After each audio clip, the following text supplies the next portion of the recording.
Endocrine gland in our syllabus is pancreas. This diagram shows the exocrine part as well as endocrine part of pancreas. Pancreas develops from endoderm. It is a germ layer, endoderm, that gives rise to pancreas. Pancreas is a dual gland. That means it has exocrine as well as endocrine functions.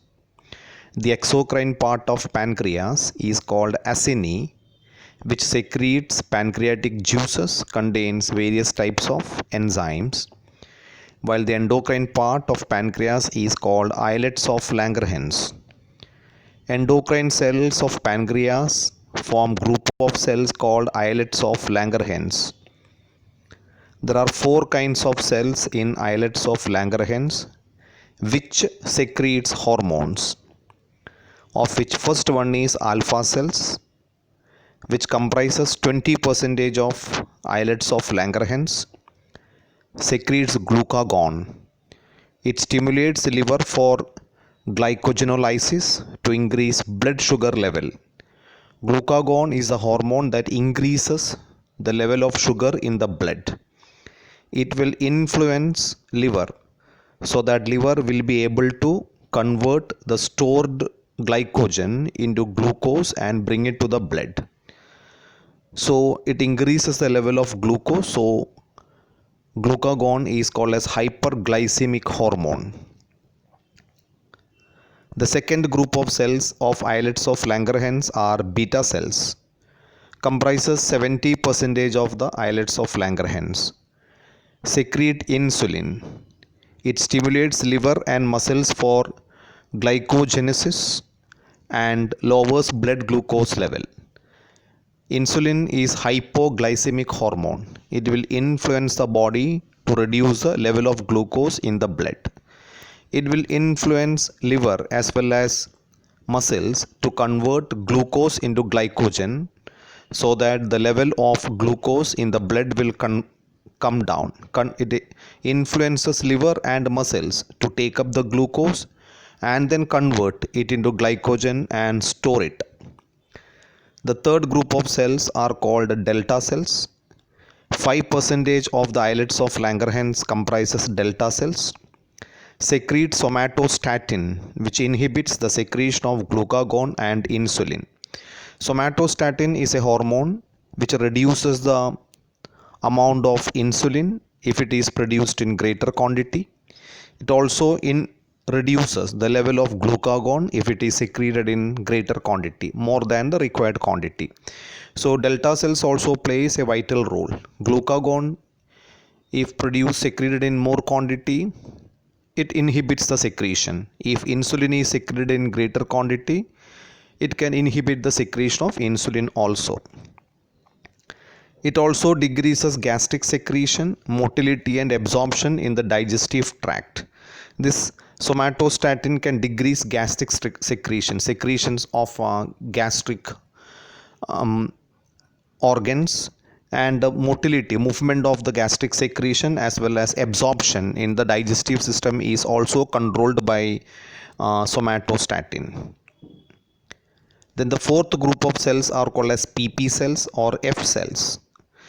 About 5% of the total pancreatic islets of Langerhans are PP cells. They secrete pancreatic polypeptide, inhibits the release of pancreatic juice. Straightforward one. This hormone can inhibit the release of pancreatic juice. Disorders related to pancreas. First one is diabetes mellitus, or it is called as hyperglycemia. This is the most common metabolic endocrine disorder of pancreas. Most common diseases due to pancreatic disorder. It leads to increase in blood glucose level. If a person is suffering from hyperglycemia or diabetes mellitus, there is increased level of glucose in the blood.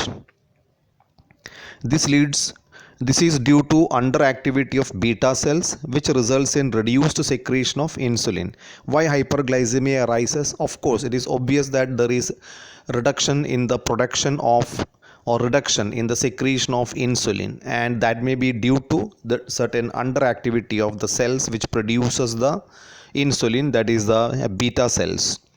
In children, such condition is called insulin dependent diabetes mellitus or type 1. If it is found in children, it is called as insulin dependent diabetes mellitus. The other form of diabetes is non-insulin dependent diabetes mellitus. It is found in adults and it is a lifestyle disease. This is caused due to failure of insulin to allow the movement of glucose into cells. In this case, what happens if insulin is absent, cells will not be able to take up the glucose.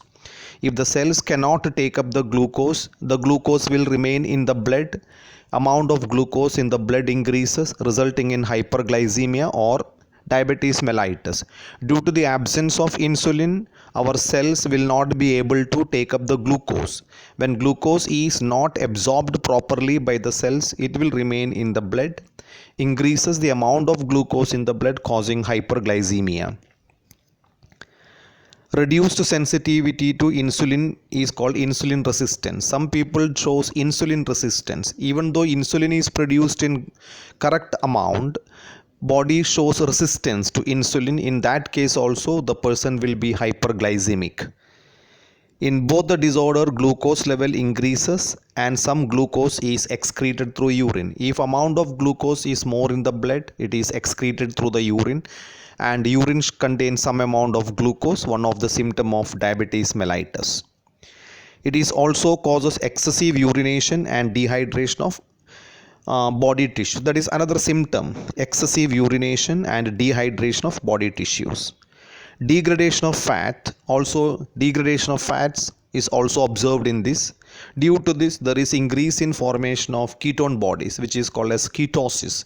Ketosis is also considered as one of the symptoms of diabetes mellitus. Administration of insulin lowers blood glucose level. So these are the things which you have to remember in pancreas, a straightforward one. In the 2020's NEET paper, there were 2 questions from insulin related functions as well as secretions.